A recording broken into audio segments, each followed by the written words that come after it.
अस्सलामुअलैकुम, welcome to natural herbs. Video शुरू करने से पहले प्लीज़ जल्दी से लाइक कर दें, सब्सक्राइब कर दें और शेयर कर दें my YouTube channel natural herbs. वो कहते हैं ना जनाब कि सर मंडवाते ही ओले पड़े, और यही हुआ यहाँ पर शहबाज शरीफ के बारे में। बेचारा अपने प्यारे बड़े भाई से बेशुमार अहकामात इकट्ठे करके लाया, जैसे कि आर्मी चीफ की तैनाती, इलेक्शन का मुस्तकबिल क्या होगा, पाकिस्तान का मुस्तकबिल क्या होगा। लेकिन अफसोस पर आते ही पड़ी एक ज़ोरदार चपेट, एक ज़ोरदार थप्पड़। लेकिन किससे?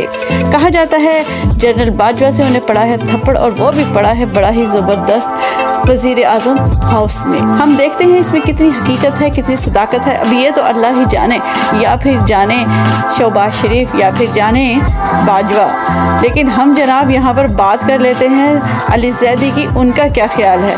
तो चलते हैं अली ज़ैदी की तरफ। सोशल मीडिया पे पढ़ा, लेकिन ऐसे होता नहीं है।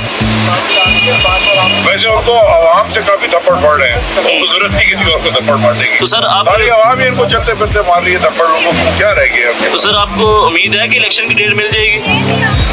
उम्मीद पे दुनिया कायम है। उम्मीद अगर नहीं हो तो डॉक्टर के पास भी ना जाते मारो। और अगर ये वीडियो आपको अच्छी लगे और पसंद आए तो प्लीज़ जाने से पहले लाइक कर दें, सब्सक्राइब कर दें और शेयर कर दें my YouTube channel natural herbs. Goodbye, अल्लाह हाफिज़।